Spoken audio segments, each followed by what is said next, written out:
This is Dr. Srinivas from Garden City University, Assistant Professor, School of Health Science, Department of Physiotherapy, Healthcare and Wellness, and we are having 15 subtopics as of this unit, and this is credit 1 paper, and we are going to study about how to maintain your health and wellness, and also how to care for your health. So that is more important than any other things. As you know, you can buy anything, so you can using your money, but you can't buy your health using your money. So first topic, checking your health status. So checking your health status deals with how you are going to check your health status and how you maintain your health status. So this can vary from individual to individual, and depends on your status of your health nature also, nature of your work also. So first we'll be studying about what is health, what is your definition of your health, disease definition. So and moving on, so what are the benefits of doing your exercises and how to do your exercises, and also moving on, we are having how to perform your exercises and how to check your health status. So assessment of your health status forms a major component where you will be checking your health status. Before that, so let's move on to your health definition. Health is a complete state of your physical, mental, social well-being, and not merely an absence of a disease or infirmity. So this is a definition stated by WHO, World Health Organization. So disease definition can be said as it's a alteration from a complete state of a health well-being, and it is usually preceded by a pathological infection. So health definition, briefing about your health definition. Your health, as it contains 3 components: physical, mental, social. Physical component is nothing about your health, how you maintain your health well-being through your good muscles, good physique, good structure, good posture, and also not a disease. Mental well-being it's how you lead a happy life, not a stressed life. So some of them, due to their occupation or due to their personal reason, might be stressed. So that can also be said as a stressful life. So mental health or social well-being. Social well-being can be said as your where you can say that how you are going to lead a socially active life. So you will be participating in social activities. You're not cornering yourself within a particular room or a particular community level. So how you socially interact with your people. So this is about your social. So okay, let's move on to your exercise part. So what are the benefits of doing your exercise? So benefits of doing your exercise. At first, what is exercise? So exercise is any physical activity which is a programmed one. So let's take an example. So if a person is going to walk for 10 minutes and he's going to walk for 10 or 30 minutes in a day, and he's going to cover, say example, he's going to cover 3 kilometers or 4 kilometers in a 30 minutes, that forms an exercise. If it is going to be a physical activity, if the person is going to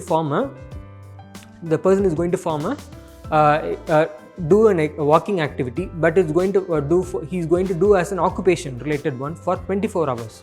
So that comes under your physical activity. Your physical activity doesn't account for your exercise. So exercise can be said as any programmed physical activity which is to be done only which can be done on your within a particular duration of time. So this is going to be your exercise component. So what are the benefits of doing your exercise? So benefits of doing your exercise can be said as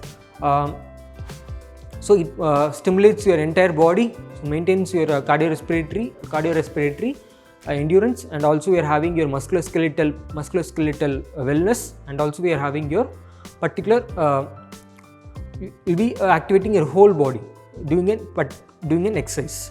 So doing this exercise, some of them might do an over exercise also. So as you know, some of the famous personalities, cine personalities would have died due to over exercising.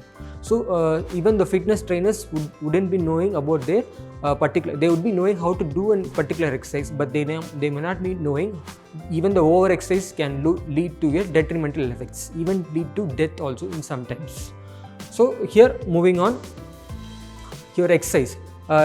Your exercise can be a structured one. So we are having aerobic exercise, resistance exercise, and your flexibility exercise as the 3 components. So I will be briefing on later what are these 3 components of your exercise. And these exercises can be done on a daily pattern, and you should be doing on a continuous pattern.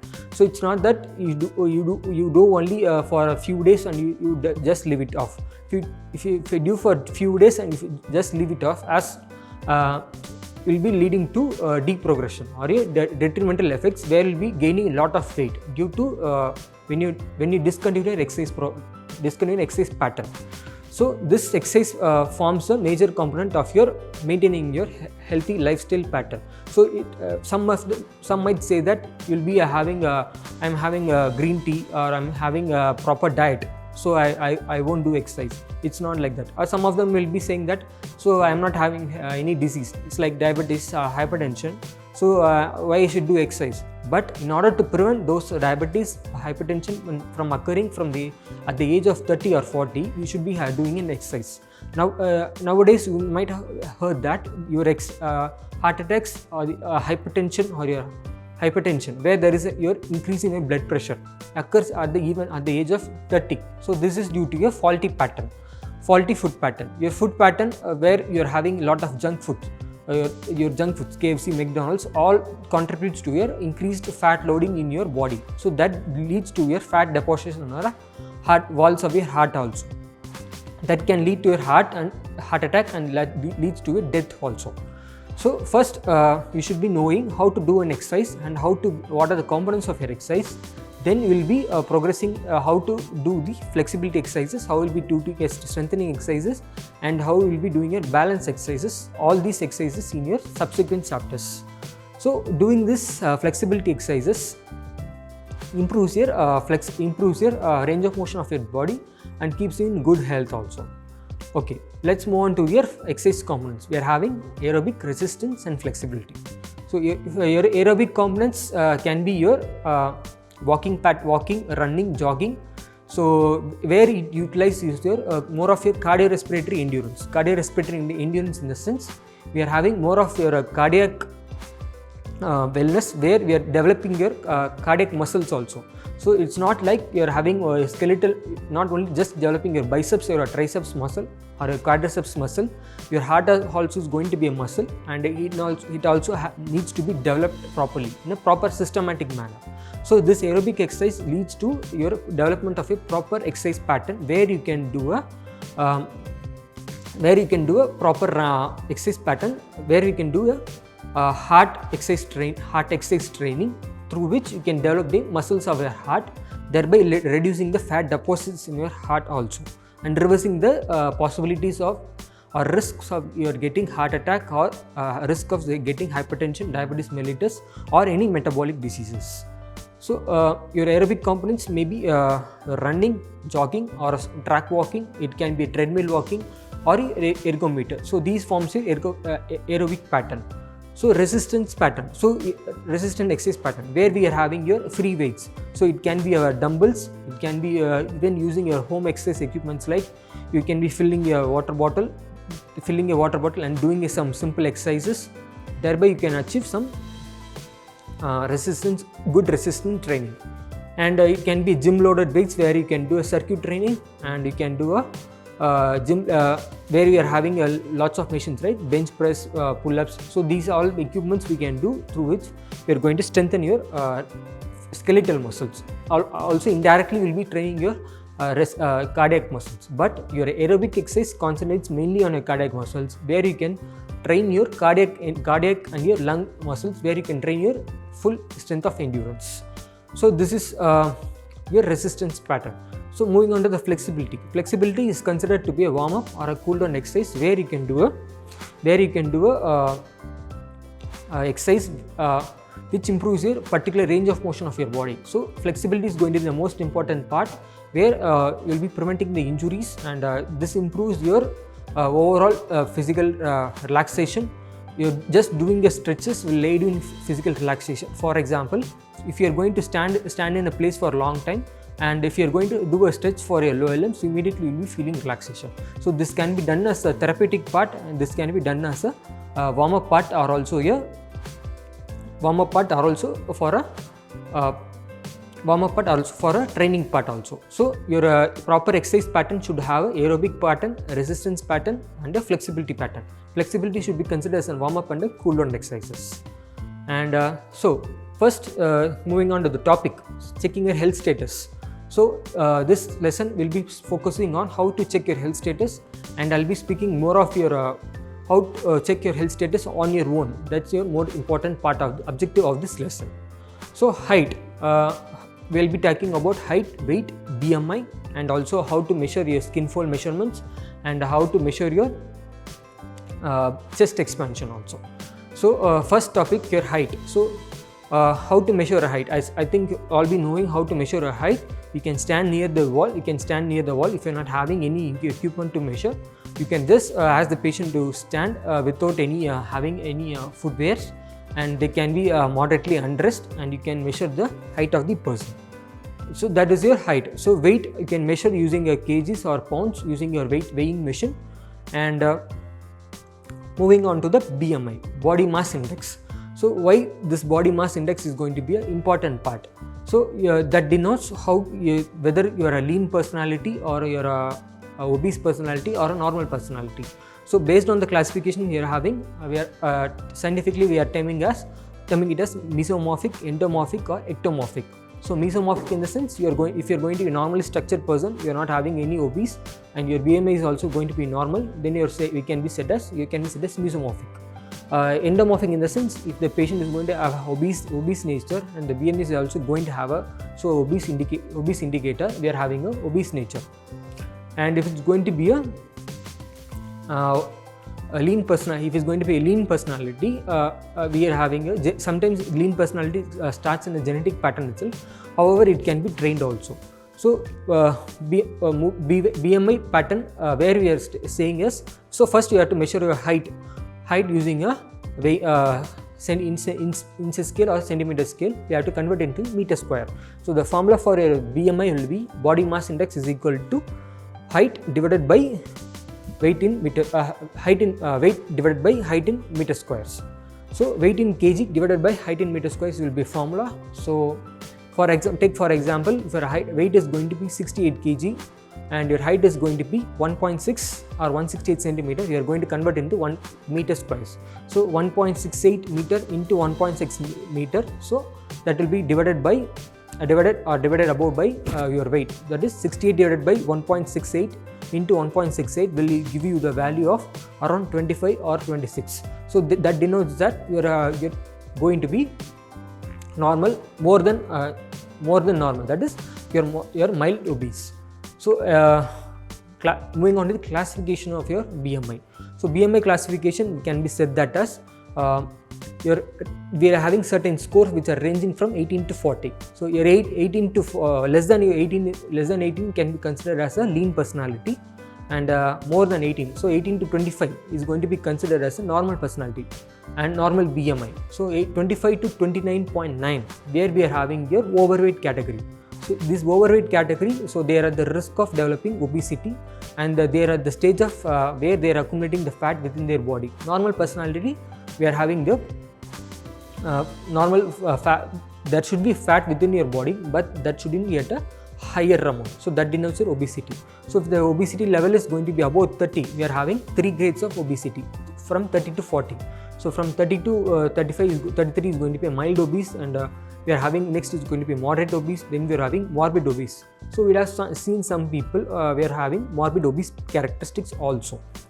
Okay. So I hope you would have understood about this BMI, and this BMI cannot be applicable in the Indian population. I can say with an example why it's not applicable in the Indian population, because for example you can take a fitter person who is going to weigh. So let's take an example who is going to be a weightlifter.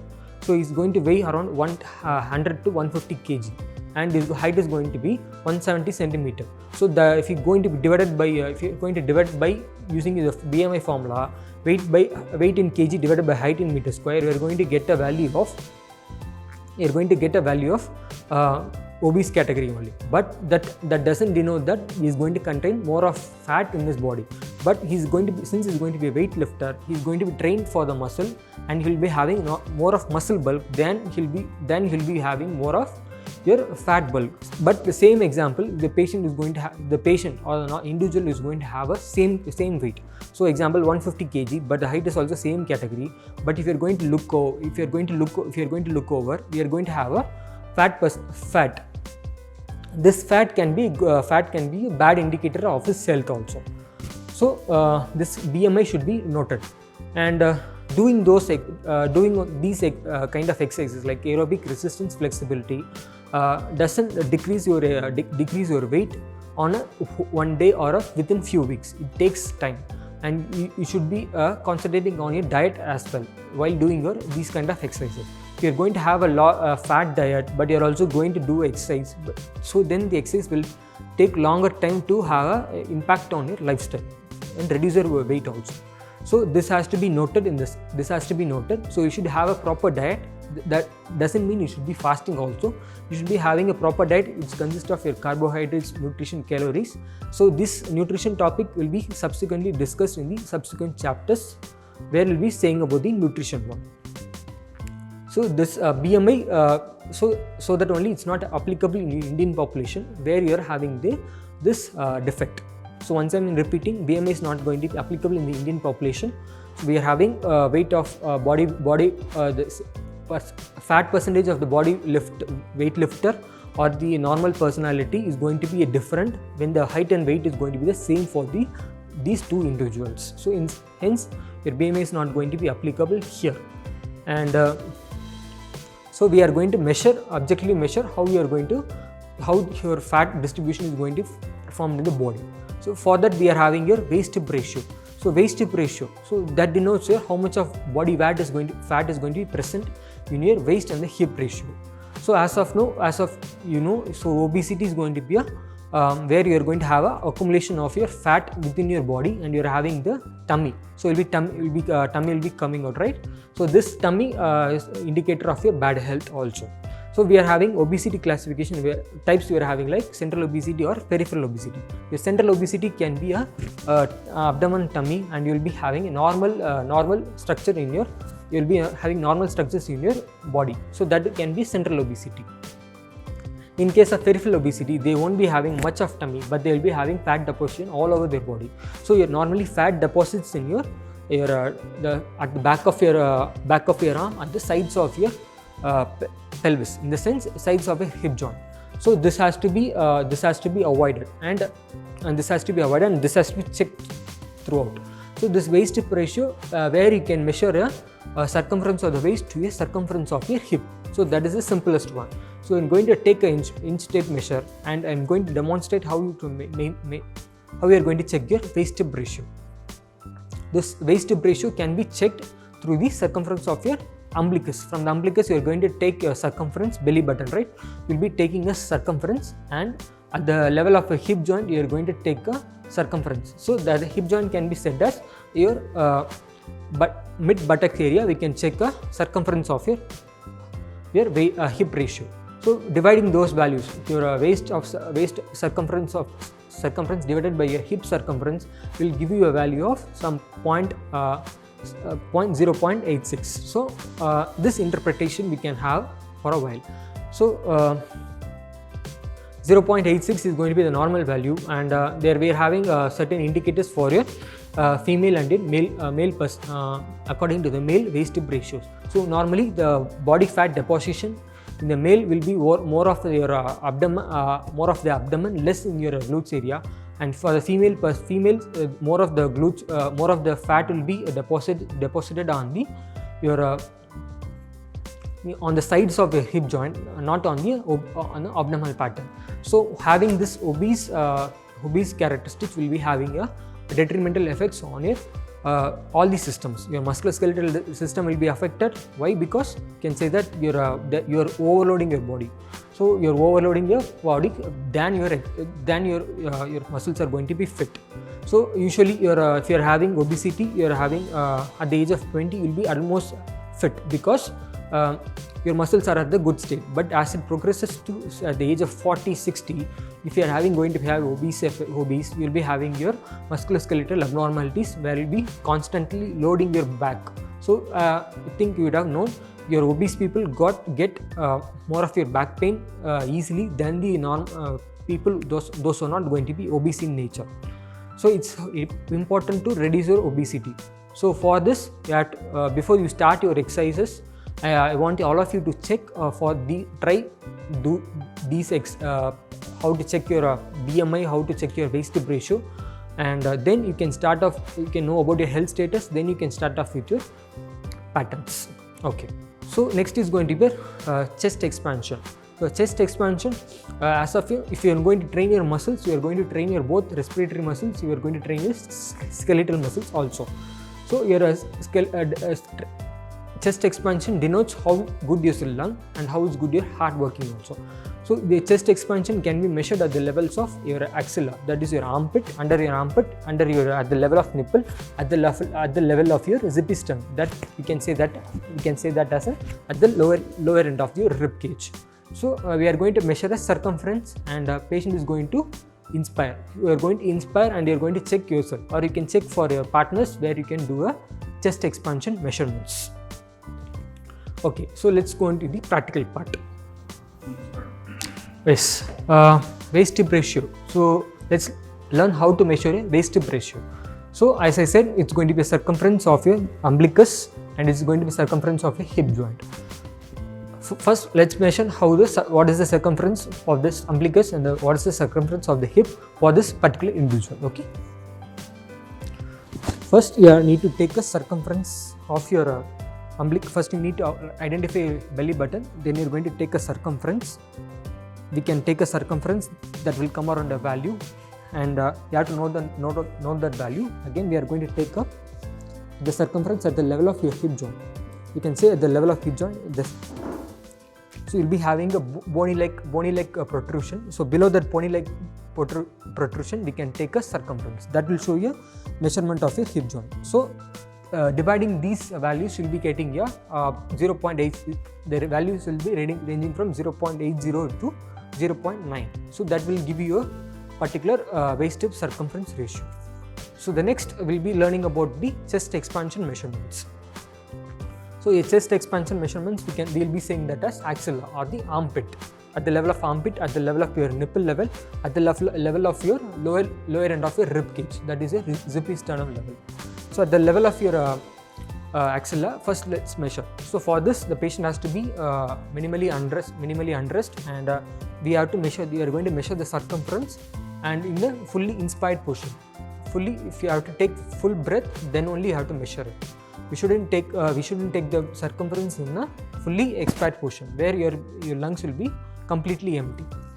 So first we'll be taking the patient, asking the patient to raise their arms. We'll be taking at the level of their armpit. We are going to take a circumference, and we'll be holding the tape and asking the patient to do a deep inspiration. So as you can see that your tape moves. So that means the patient is doing an adequate inspiration. So we can measure the difference. At the level of expiration, you are going to measure one value. So example 60. At the level of inspiration, you are going to measure one value as 57. So it shows that what is the difference. Your minimal difference at the axilla is going to be your 0.5 centimeter flexor. Then at the level of your zipisternal, you are going to measure first at the level of expiration nipple, where we are going to measure the level of nipple. We are going to measure at the expiration level. First, note down the value at expiration. Note down the value at the expiration, and then the patient is going to do a deep inspiration. So please do a deep inspiration. Yes.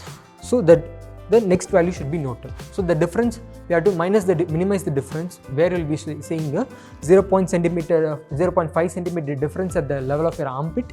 At the level of your nipple, you will be seeing again 0.5 centimeter difference at the level of your lower end of your rib cage. So this is your rib cage, right? So we'll be seeing the same method. So you'll be doing deep inspiration, but here the mobility is going to be more. So we are having 3 centimeter of 3 centimeter difference will be minimally coming. So if the level is going to be less than 0.5 centimeter, less than 0.5 centimeter and less than 0.5 centimeter or 1 centimeter, and if the level is going to be less than 3 centimeter, you can say that your chest expansion is not good. You should do a adequate chest expansion exercises. So this is our lesson about your checking your health status. So summary is going to be here. So we have learned how to measure your height, weight, and how to measure your BMI, and BMI, what are the complications we are having in the Indian population, and how to measure your BMI, and how to measure your chest expansion measurements. So for the skin fold measurement, we are having another component, skin fold measurement. So this needs a special equipment known as skin fold caliper.